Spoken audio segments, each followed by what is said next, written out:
Melissa, our timer, we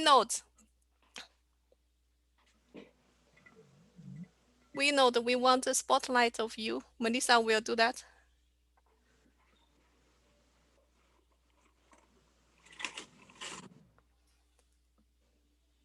We is named the AA timer.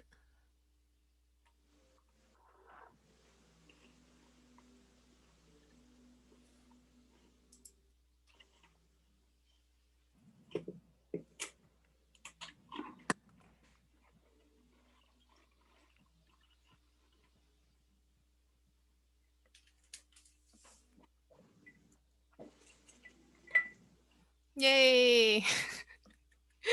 Thank you very much, Vinod.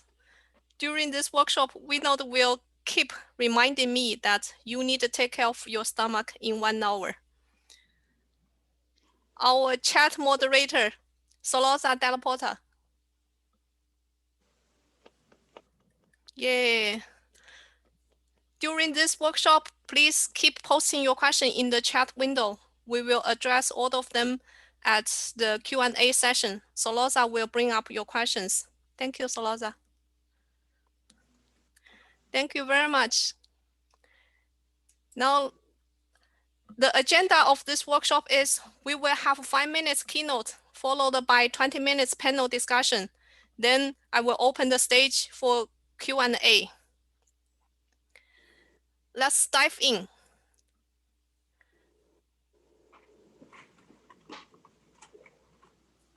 Recently, I have multiple conversations with our esteemed district director, WebApp Singh, about membership building. WebApp and I have a lot of common understandings. Today, I'm so grateful to have WebApp here to address why do we build membership.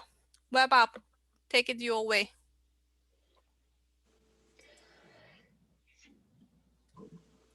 Thank you, Fang. I was just changing my view to the gallery view so that I can see all of you.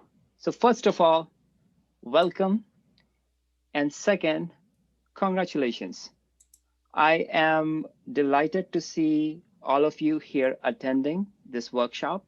This is a clear indicator that you want to learn how to build membership.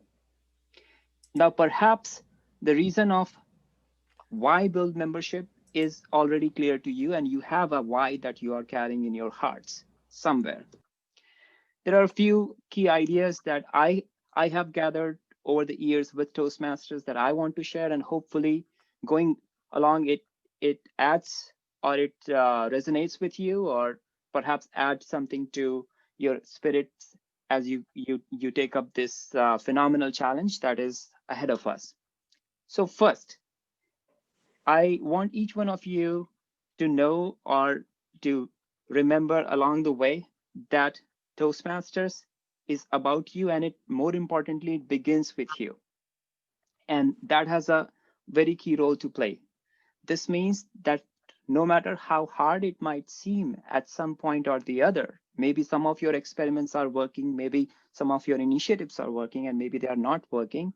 It begins with you, and you in your own little way can make that little change that might not have produced immediate result, but have that faith that it will.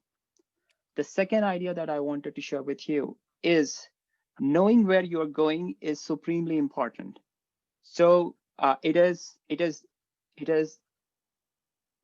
job half done if you know exactly where it is that you need to get to.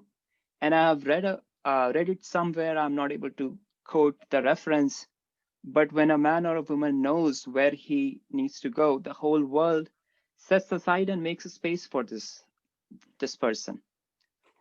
In other words, not just setting aside, but also the world instead tries to support you. So this group that has gathered here, and also people who are not in this meeting, there are people out there in the district leadership team, as well as in your clubs, in your areas, and even without or beyond, the help is there. The help is at hand. And finally, I also wanted to share a key idea as you go along trying these things that you will learn today, or you will hear about some of the success stories and some of the things that we have done. In the back of your mind, it is helpful to know that it is great to succeed. It is great to be able to get the results that you are seeking to get, to make an impact to the society, to bring Toastmaster to people who need Toastmasters, and everybody needs Toastmaster. That's the theme of Nike. Like, everyone is an athlete, and Nike makes shoes for athlete. So the truth is that everyone needs Toastmasters, and we are trying to bring Toastmasters to these people. But as we go along doing that, we do something which is towards building systems. This means you may be the president, you may be the VP of membership, you may be the district officer who is trying to take on this challenge, and maybe you will get great results. But along the way, question yourself, is it what I'm doing going to stay after me? Is it what I'm going to do will help my club after I'm done with my VPM role or whatever role that I'm trying to serve as? And that helps you think in terms of creating systems, whether it is a practice of welcoming a member in a certain way or talking to a guest in a certain way, whether it is a practice of updating the pictures on your club website or whatever else bright ideas you're going to hear. Try to think in terms of how can I implement a system in there so that if me, Vaibhav Singh, or each one of you walks away from that club still remains as strong as it was with you. And with this thought, I am looking forward to have a scintillating discussion here. Once again, thank you so much for being with us today. And I hand it back to our dear Club Growth Director, Yifang Su. Thank you, everybody. Thank you very much, WebUp. What a great message. In WebUp's message, I heard everyone needs Toastmasters. That's why we built our membership. We want to help impact more on the community. We want more people to benefit from Toastmasters. I know in the past few months, many clubs are facing challenges in building membership. You are not alone if your club is facing this challenge. Today, I have invited 4 club presidents as our panelists. They have led their clubs successfully build membership in the past few months. Let me introduce them one by one. Our first panelist, Dennis Dawson. Dennis.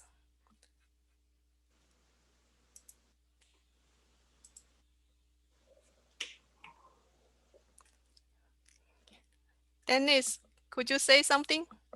Introduce yourself.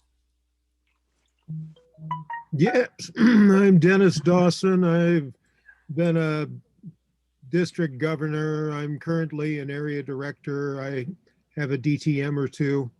Mostly I hang around and do Toastmasters stuff, and I'm fortunate to be with San Jose Toastmasters now. Thank you very much, Dennis. Dennis is a double DTM. He was a past District 57 governor. He is currently serving as club extension chair in District 57. Thank you for being here.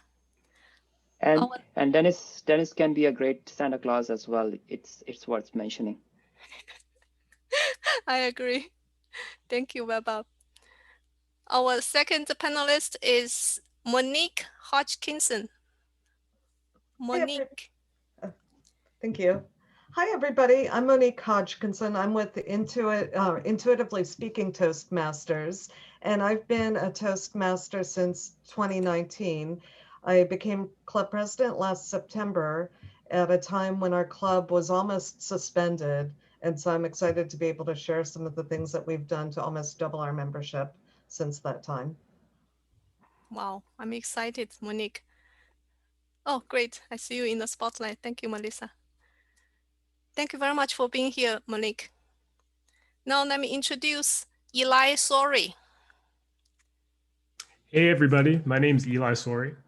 I have been with Toastmasters, a couple of different clubs since early 2018, and I've had a great journey in the organization. I currently serve as the president of the Toastmates Club, and I have been the president throughout the transition to online meetings.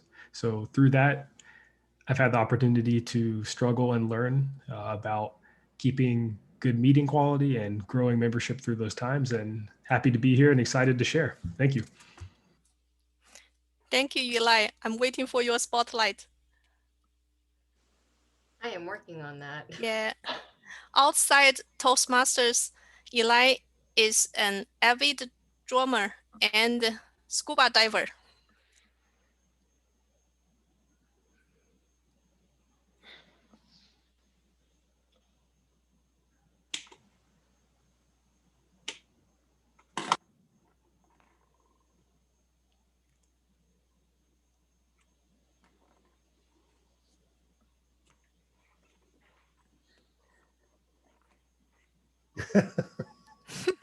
Silver, if you would help me. Sure. Eli, sorry. Can you? Oh, Lord, I see him right now. Yay! There you go. Yay! Yay! Yeah. Sorry about that. Now our fourth panelist is Abhijit Joshi. Abhijit. Thank you, Yifeng. My name is Abhijit Joshi. I'm a president for NSpeak. During the pandemic, we added around 22 members, and we can still add more, actually. And I'm an area director currently. Back to you, Yifeng. Thank you very much. Abhijit has been awarded Club Officer of the Year in 2019-2020 in District 101. He is a club president for NSpeak, area director in Area B3, a club coach for Cisco Speaks. He has helped more than three clubs to build a membership. He's sponsoring 3 new clubs now. Welcome, Abhijit. Thank you. Yeah. Oh, it's great to see all of you spotlight. Let's start. I know most of the frequent questions in the past few months was, oh, my club is resistant to transit online. Some club member didn't want to attend online meeting. Dennis, you have been in Toastmasters for more than 10 years. Could you share your comments along this aspect? Those people were absolutely right. Toastmasters is a organization where we meet in person. There's no way you can take that Toastmasters experience and put it online until COVID came along, and then we had to. And because we had to, we did. And 2 weeks into the shelter in place, we had everything set up for our online meetings, Zoom. Toastmasters, instead of being destroyed by the COVID, they actually, it turned us into the Zoom experts. We're able to take what we learned from our Toastmasters meeting back to our companies and teach them how to have effective meetings in the online format. The important thing that we've learned over the past few months is to stop trying to take the Toastmasters experience of being in person and try and fit that into the Zoom meeting, but rather take the advantages of Zoom and see if we can learn more about how to give effective online presentations and convert Zoom to be an effective Toastmasters experience. And that's been a lot of fun. That's great. That's great. Thank you. Since this is a universal asked question, I want to hear all of you. Monique, would you like to share your online transition experience? Okay. For our club, we got off to a little bit of a rocky start, and I think that's part of why we lost some of our members when we went online to COVID. It took us about a month to really get into the swing of things. And once we got in, the officers started to go to some of the other meetings and learn from some of the other clubs. So we learned about silent clapping, and we learned about needing to ask if it's okay to record and make sure everybody knows that the meeting's going to be recorded. And we learned, although we don't always use it, that it's helpful to really kind of remind people of the rules consistently so that people know how to conduct themselves during the meeting. And also one of the things that really is important to our club is we're a very welcoming club. So really, even though we're online, it's really important to make everybody feel like they're welcome and that they're included and part of the activity. And as a result, we've actually added a member from Chicago who just kind of dropped in, and we never would have had her. She's an excellent speaker had it not been for online meetings. Thank you very much. Eli, any comment from your side? Yeah, absolutely. So much like Monique, for Postmates, the beginning of COVID was a little bit tricky for the transition to online meetings. There were probably 2 or 3 weeks where we just didn't meet, where we regrouped and decided how we wanted to move forward. And everyone, I'm happy to say, myself and my officers, we decided that we definitely wanted to take it online and give it a shot. So we found that, well, we looked at it from first principles, right? So we said, why do people come to Toastmasters, right? What makes someone come to a Toastmasters meeting? And really, it's that they get value out of it, right? If someone comes to Toastmasters and they don't come back, it's because they think that they found that it wasn't worth their time. So we really focused in on that and tried to figure out what exactly is it that people are getting out of our meetings, and how can we translate that into the virtual setting so that people can get that same value and continue to come even in online meetings.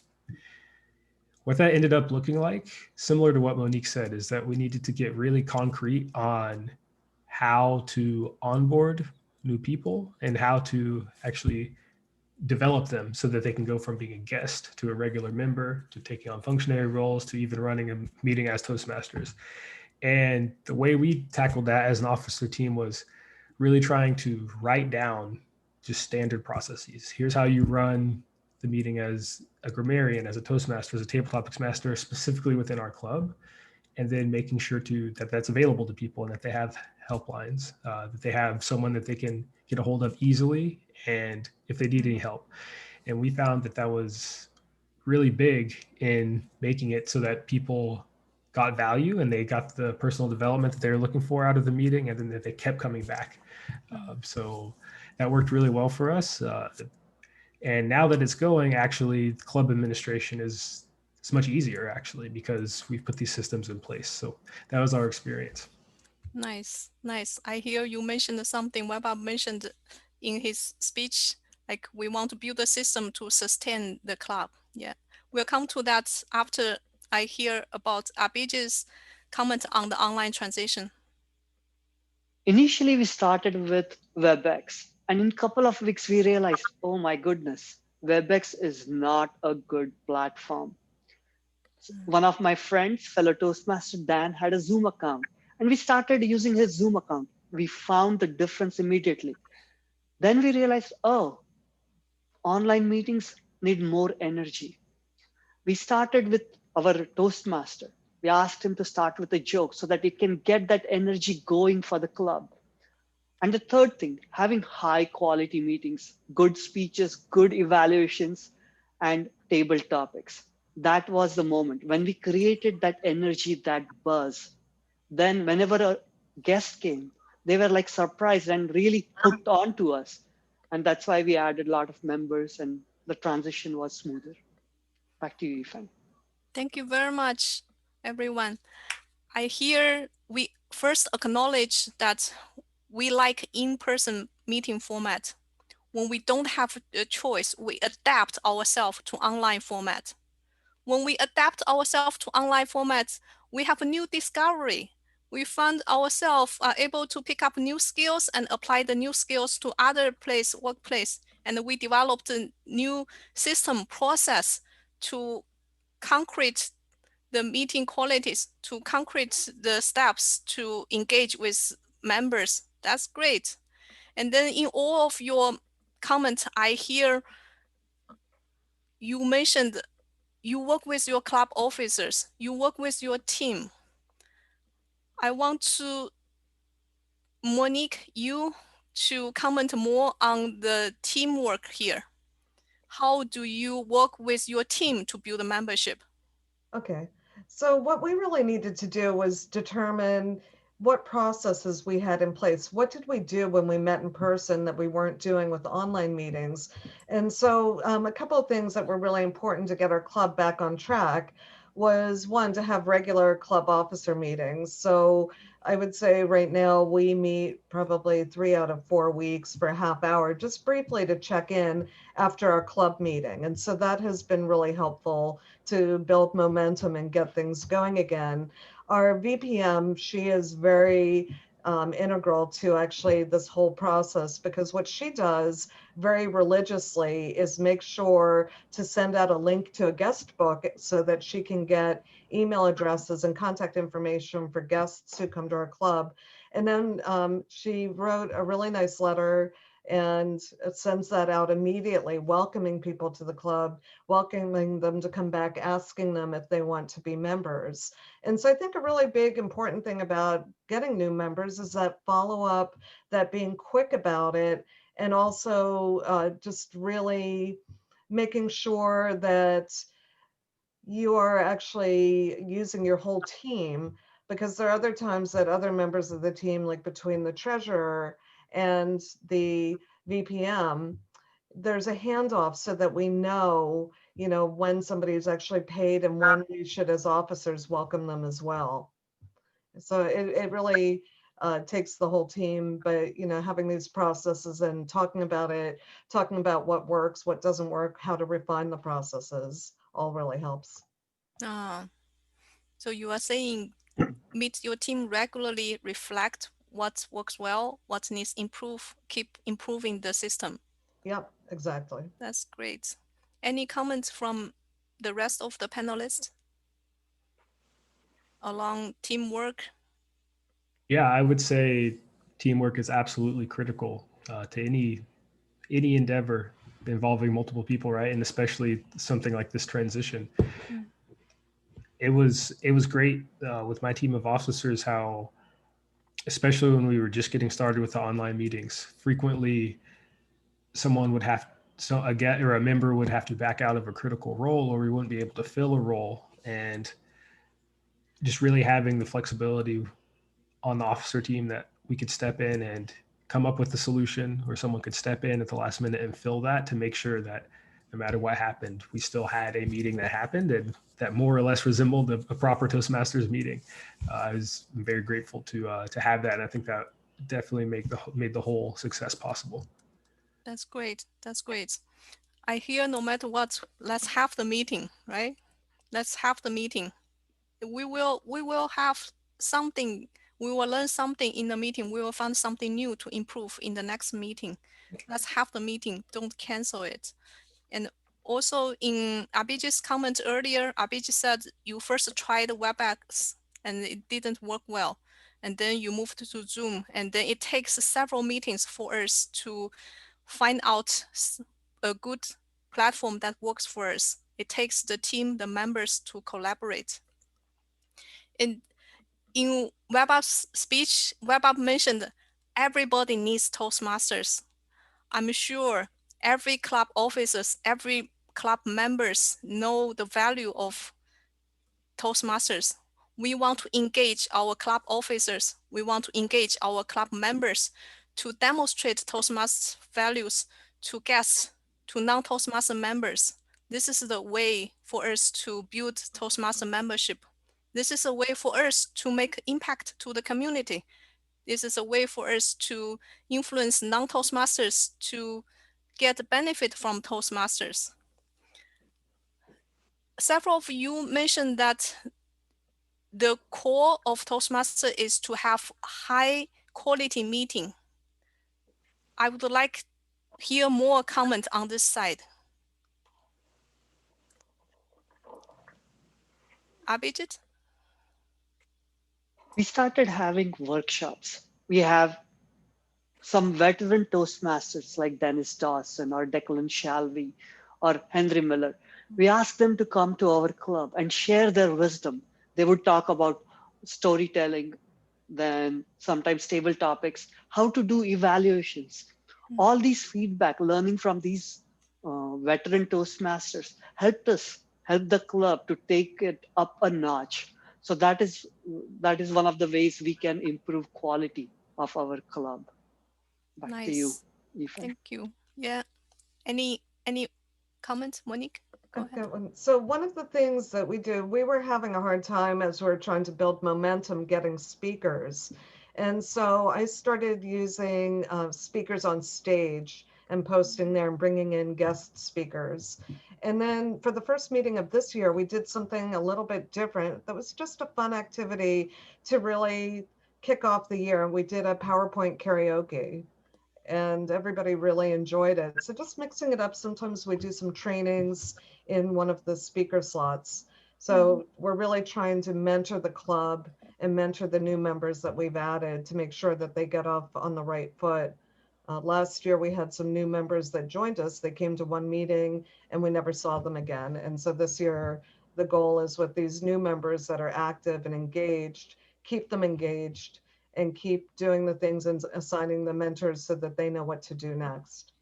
Yifeng, this is Hey. Salazar. We have a couple of questions that have been circulating. So before they get too far afield, so people aren't listening. One was asked by Denise saying about the online guest book, and both Tatiana and Monique have responded about how they built one in Google Docs. And then the question was, is there a sample that could be provided?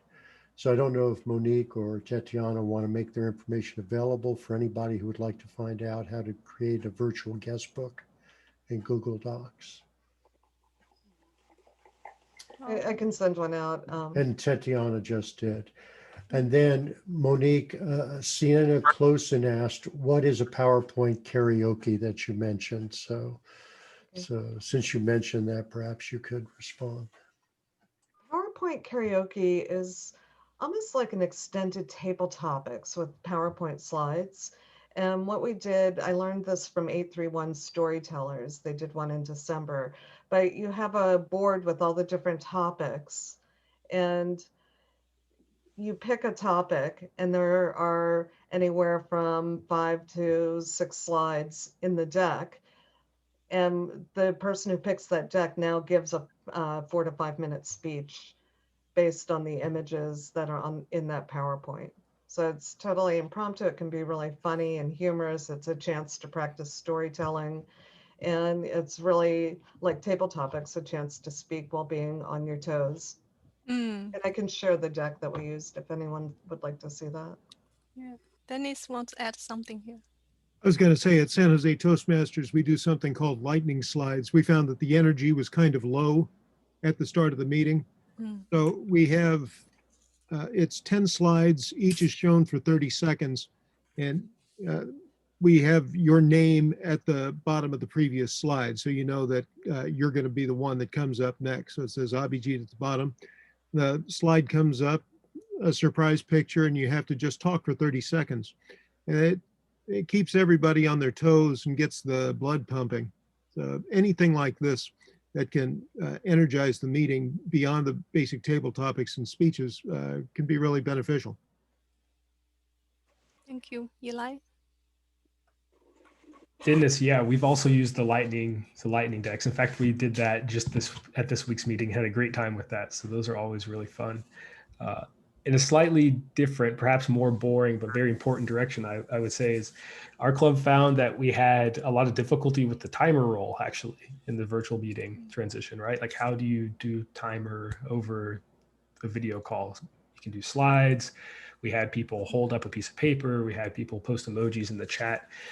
But we found this great website. I'm posting it in the chat right now, that this has just solved all of our problems. A fine man named Caleb Grove has put together this website that's just, I mean, if you just look at it, it runs your timer exactly how you want it to. You put in the time limits and it changes from green to yellow to red on time.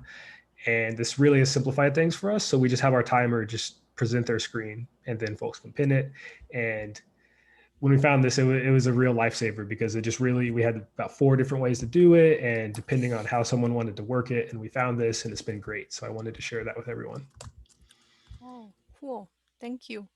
I got a question from Pat Stanford. Before we can wow people, we must get people to visit the club. What experience have worked for you in attracting visitors? Abhijit? So I belong to a corporate club as well as the community clubs, and both have different ways of attracting new members. In my corporate club, we have Slack, and we have different channels. We have channels for people from Austin. We have channels from people from Seattle. So whenever we were having an open house, we would put our flyer in those channels, and we targeted nearly 20,000 employees. And then we had lots of guests come in. So this was the one way of targeting members, new members. The second way was having frequent workshops, and we were putting our Slack channel name and speak so that they know that this is our channel and this is group that exists. So that helped us to get more members. And for a community club, we used Facebook, LinkedIn, and also creating a good website for our club and writing some blogs. Once we wrote the blog, then we will publish them on LinkedIn or Facebook. This is the way we garner interest in our club and also attracted new members. Back to you, Ifan. Thank you, Abhijit. Thank you, Pat, for the great question. You helped us naturally transit to our Q&A session. I know some audience also have experience along this aspect. Please speak up if you want to add more along Pat's question. How do you attract visitors before you wow them?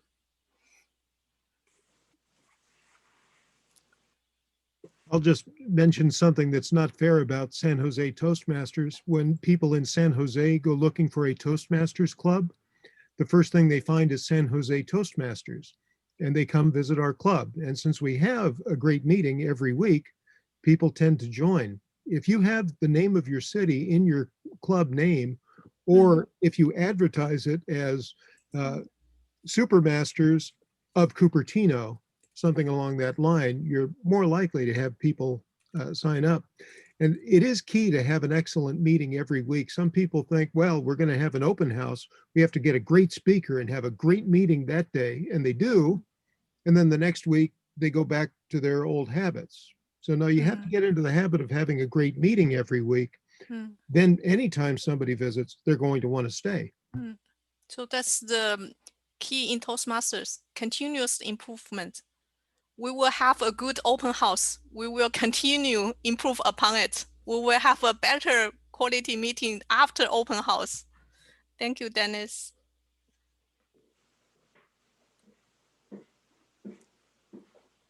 We are in the Q&A session. Looks like Arnie has his hand up. Arnie, yeah, Arnie, go ahead. This is Arnold Pablo. I have an observation to say, and I'm waiting for each one of the panelists to tell us how many members they gain, given their strategy that they're telling us how many members they gain in 1 month, 2 months, and so forth, and in 1 year. But gaining membership and keeping them are two difficult things. Sometimes it's easier to gain members, but it's more difficult to keep them. Attrition is very, very difficult. And these are my 3 points that I want to observe. You know, those messages of networking, you know, public speaking, leadership. I don't know if those messages are now stale. Are they working? Have you made any study on that one?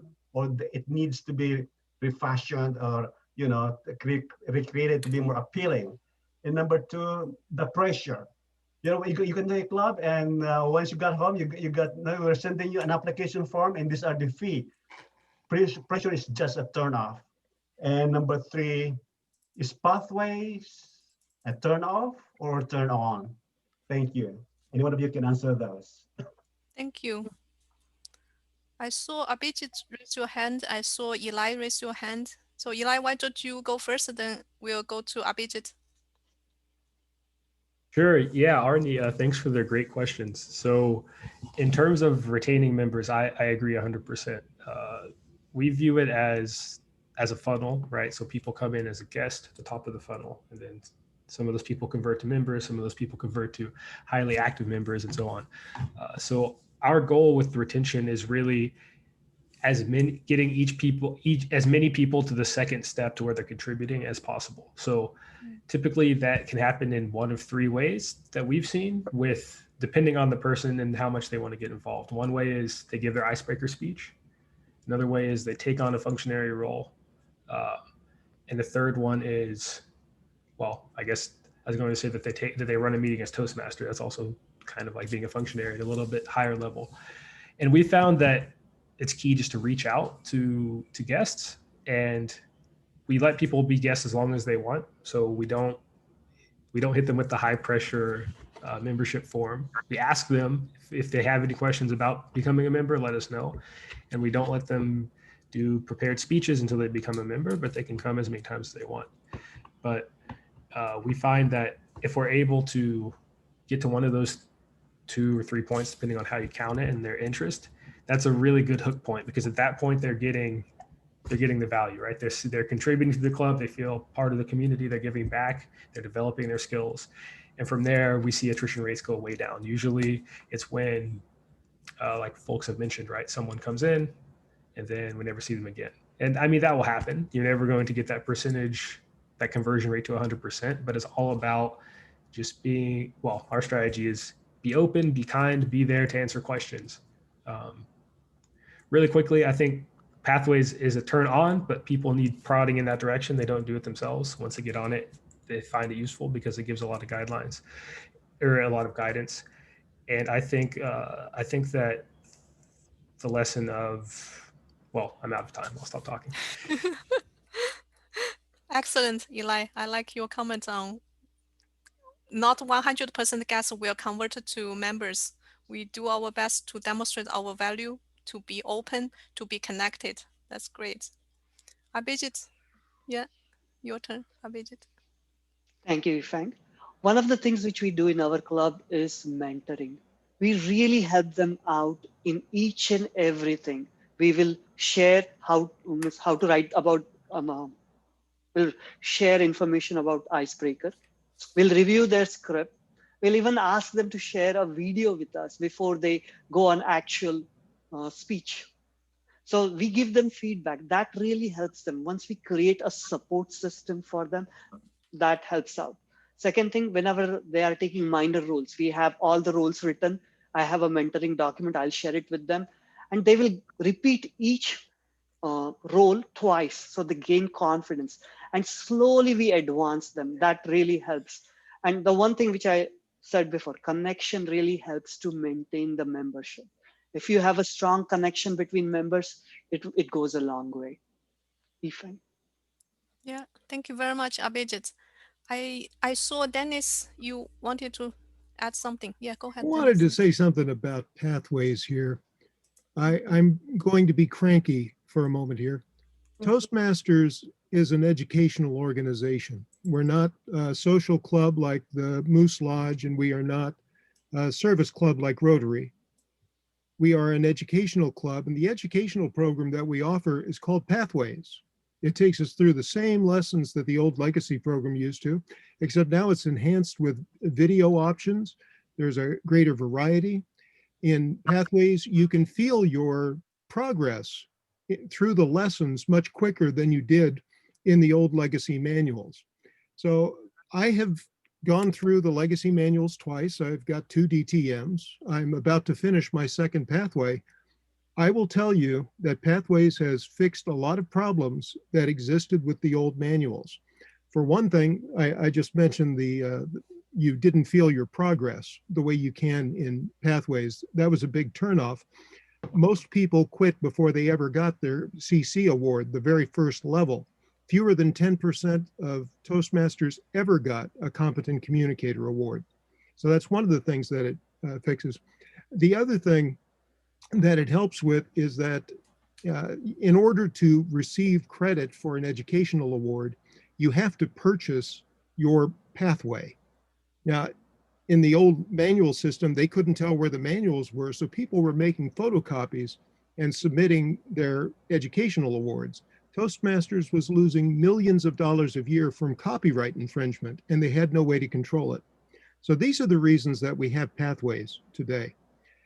At this point, there's been a big train roll through. It's called Pathways. You can stay on the station platform, you can get on the train, you can stand in the middle of the tracks, but Pathways is coming through, and it is the Toastmasters program. Toastmasters is Pathways, Pathways is Toastmasters, and there's no reason to talk about it in any other way at this point. This is the program that we have, and we all have to get on board. Thank you very much, Dennis. Monique? And I'll also say we have a new member that she is very conscientious about learning everything the best that she can, and she wants to do everything just right. And so I've encouraged her to really get onto Pathways, encouraged her to sign up for her icebreaker now for her next speech. And what she's found is that Pathways just breaks it down really nicely so that she knows exactly what she needs to do for that speech and feels more confident about even getting started in her Toastmasters paths. Thank you very much. Thank you all. Thank you, sir. Thank you, man. I love you all. Thank you, Arnie. Yeah, Pat, I want to go back to you. Did we answer your question? Do you have any follow-up question, Pat?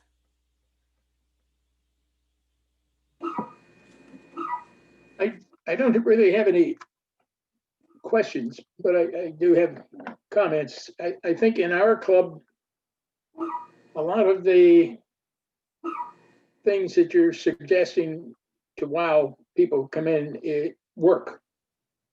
We always seem to have people talk about what fun it is to go to Salinas Sunrise Toastmasters, that we're a welcoming club.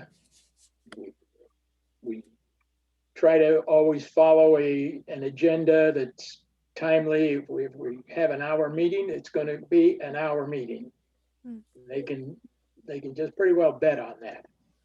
But what is not happening is that some of the officers are not following their promise to do the job that they were elected to do. And I think personally that there are two important officers to help build membership. One being the VP of Public Relations, and one being the VP of Membership.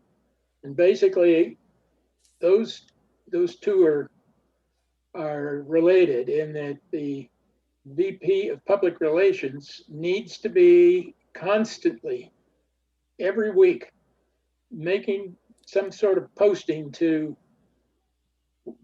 we follow Meetup, but I think there are other places that the postings can go to, like Next Door Neighbor or Neighborhood or whatever that is, to get people in.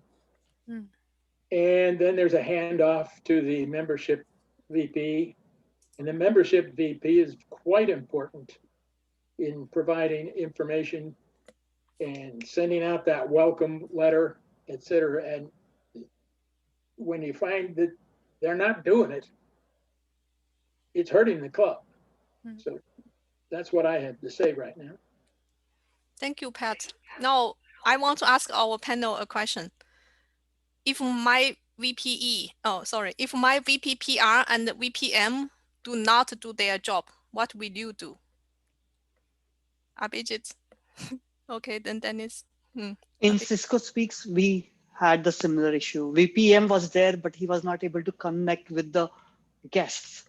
So whenever, when we had enough members, there was this new member came in and she was very enthusiastic.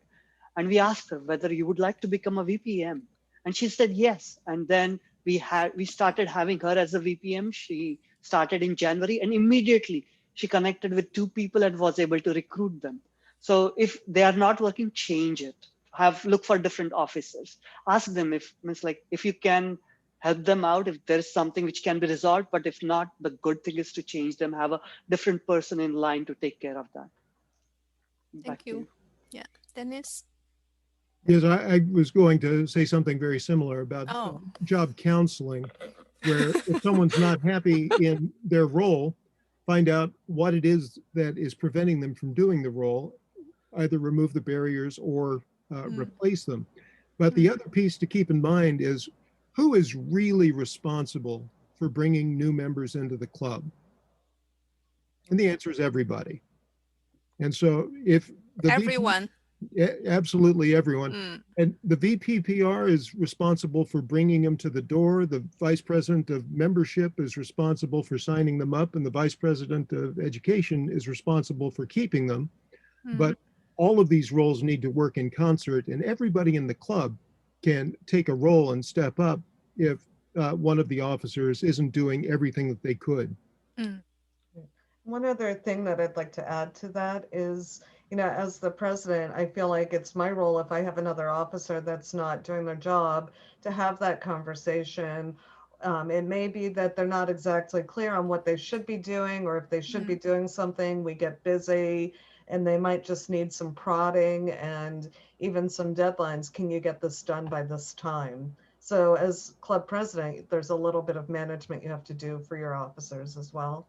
Absolutely. Eli, you raised your hand. Mm. Yes, I was just going to add to that quickly that it's in our club, we found that it's a lot easier to have the clearly defined roles, VPM, VPPR, and so on, once there is some momentum and we're having a lot of folks coming in. Mm. But in the early phases, when we were low on membership and there was a struggle just to have a meeting every week, there just wasn't enough bandwidth. So a lot of times it goes back to having a good core group of officers and engaged members that are willing to do something like that, right? Hey, folks, this week, let's try to get someone new in. Everyone ask a friend if they can come, or ask a coworker if they can come, right? And really just being flexible. And once the momentum gets going, it becomes a lot easier where you can start splitting out and delegating a little bit more easily. But just echoing what Dennis and other folks have said, I think it's the roles are there for a reason, but also having that flexibility where everyone can work together and just fill in where needed. I think that's how I would try to navigate something like that. Thank you, Eli. Solosa, do we have more questions from the chat?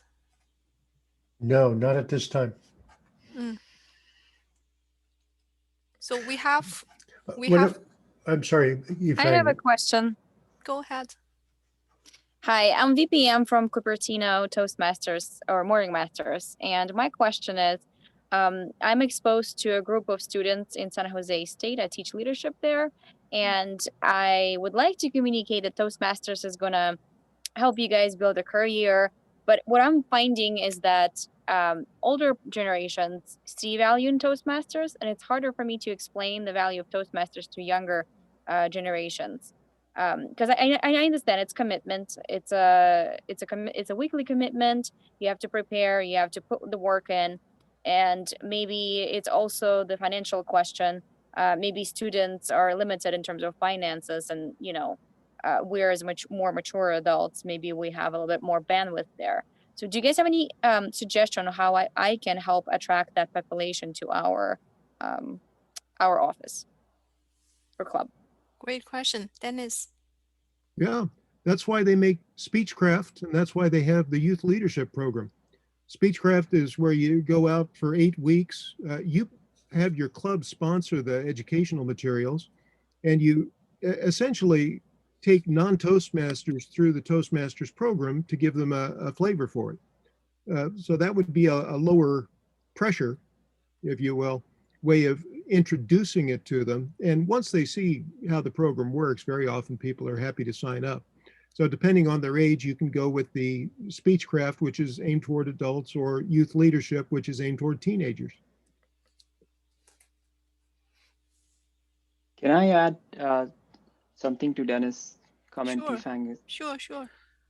So, because I did come across similar challenge when working with folks from Mission College, and we are yet to be a great success there. However, some of the lesson learned was that based on the demography that you're trying to attract or trying to work with, my impression is that they follow certain authors, certain public figures, certain heroes, so to say, or role models. And even though times have changed, and faces have changed of those people, but certain fundamentals have not changed. And those fundamentals are things like deliberate practice, things like value of discipline, things like how do I lead a meaningful life, and so on and so forth. I think along those lines, referencing those figures and then deriving the value that relates to how Toastmaster is not first some kind of organization where you become a member and become a part of a cult, but it is a platform where you come together to practice more than anything. And if there is another platform which is equally easy and more so even more user-friendly or better, then why not go and use that platform? But for lack of that, this is, if not the best, then one of the best platforms we have for practicing public speaking, which inarguably is going to improve your career potential. And we have people who have multiplied their earnings by 25x training with Toastmasters and sharpening their skills as professionals. So I think selling those stories and telling those stories would definitely resonate with them. And yeah, it is we are yet to reach these population, and I'm super interested in trying to find more ways to get them on board. Allison. Thank you, Alison. Bob. Yeah. I'd like to make sure that one of my club coaches gets her question answered. Tatiana has asked a chat question about outreach beyond her geographical area. And although we have talked about Meetup and other platforms to outreach, digitally, I'd like to add to that the Toastmasters website itself, if you do a really nice job on that, anyone who's looking for Toastmasters worldwide might get attracted to your club. But I would love for Tatiana to have some feedback on that. Thank you. Thank you, Alison. And before you answer that, because actually there was a question that was a follow-up on that, but Allison jumped in, which actually says, what happens when you go back to meeting in person if you've done outreach outside of your geographic area? So what do you see as the issues or problems related to that? So one is the outreach, and then two is what do you see the impact when you're meeting in person again? That's great. Great question. Dennis. I've been thinking about this a lot because I'm the club extension chair up in District 57. One of the things that we need to change is the idea of community. Traditionally, a Toastmasters club had to have 10,000 people within a mile, and that was a place where you would start a Toastmasters club because you had to have a place where people could all come together. Well, now that place is the internet. So you can attract people from all over the world. Proximity and time are not a barrier to people joining your club. Now, you might think, well, we're going to get through this COVID thing and everybody's going to go back to meeting in person. And the truth is, hybrid clubs are probably going to be the norm going forward from now on. So I wouldn't feel like you have to have a solely people meeting in person or solely an online meeting. I think that the hybrid is going to be the new model. So we shouldn't really worry about what happens when we attract people from outside. There was another piece to that. Yes, that was how do you attract more people from outside? Oh, is there any preferred method for extending beyond your geographical region? Yeah, one way to do it is to go visit those clubs and invite them back to yours. Abhijit has been doing a great job with his workshops, and just having people come visit his workshop, and then while you're at that workshop, you say, hey, by the way, we're having a workshop over at our club. And so instead of, oh, that was my other point, thank you. Instead of building community around a location, you can build a community around interests. So we're seeing the Women Leaders Club. We're seeing there's a sommelier club that just opened in District 57 where people want to get together and talk about wine. You could start a club that's about movie reviews. You could start a club that is about sports. And used to be you couldn't do that because you couldn't find 20 people who wanted to talk about sports and be in a Toastmasters club in your neighborhood. But now, from all over the world, there are 7 billion people, maybe 20 of them want together and do movie reviews as part of a Toastmasters club. So you can build community around shared interests instead of shared space. Thank you. We are 2 minutes before 5 o'clock. Abhijit, I saw your hand raised. Any quick comments you want to add? I think Dennis added it. What we were using is Facebook has a lot of Toastmasters group where you can advertise it, and you can take advantage of that. Your club gets a lot of visibility when you do that advertisement. You'll get people from all over the world. We have people from Australia, Japan, and India. Thank you. And also, if you're not aware that the district has a meetup posting weekly, Tatiana, if you're not aware of that, that's also very good advertising. They send out your meeting information every week on the District 101 meetup ad board. So if you're not on that, you should get on that. Thank you very much, Alison. Yeah. I wish we had longer time. I want to thank our wonderful panelists. Let's give them a round of applause. Thank you very much. Thank you very much for everyone who have asked questions, who had to speak up, who have left message in the chat window. I want to organize all your questions, answers to the slides. I was going to share slides with you. Now during the workshop, I try to copy paste the useful information in the slides so I can share with you. I will organize it a little bit, and then I will send all of you an email. In my slides, I put all my panelists' contact information here. So if you have more questions, you can contact them. Oh, thank you. Abhijit already left your message here. Thank you very much for being here. I have a lot of takeaways on my side. My takeaway, build the club momentum. We need time, we need patience. Sometimes we don't see our effort is paid back. We ask ourselves, am I doing the right thing? If the answer is yes, we keep doing it. So the membership is a number. The number is not our club. The number is not member. We build our clubs with our best practice. We attract guests. We convert guests to members with our best practice, with our best quality of our meeting. The membership is the result, is the outcome. Thank you very much. Have a great evening. Oh. Thank you so much, Yifeng. Thank you for having us. Yeah, thank you. Thank you. This has been a lot of fun. Yeah. Yeah. Thank you for all the ideas. That's great. Yeah. A lot of exchange. Yeah. Thank you very much for your time on Saturday. Bye. Thank you. Bye. Bye. Where's Yifeng? Hey. Yifeng, you still there? Yeah, I'm here.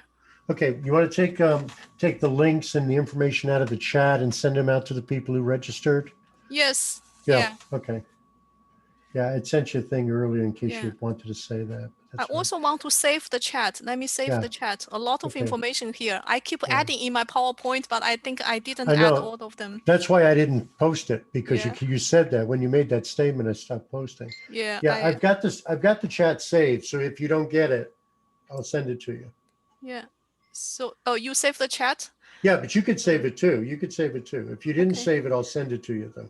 Is there a way for me to access all my attendees' email? Do you have the registrations? I have the registration list. I don't want to miss anyone who actually attend. So someone. I can help you out to get it. I know how to get that. Oh, from the Zoom? Yes. Okay. Yeah. Well, then you're going to have to talk to me probably, because it's sure. Yes, I will definitely talk to you. This is Soloza's Zoom. Yeah. Okay. Yeah, I will organize it tonight. Then I will send everything to everyone. Okay, you want me to send you the chat just as it is? Yes. Yes. Okay. Yeah. Thank you. All right, I will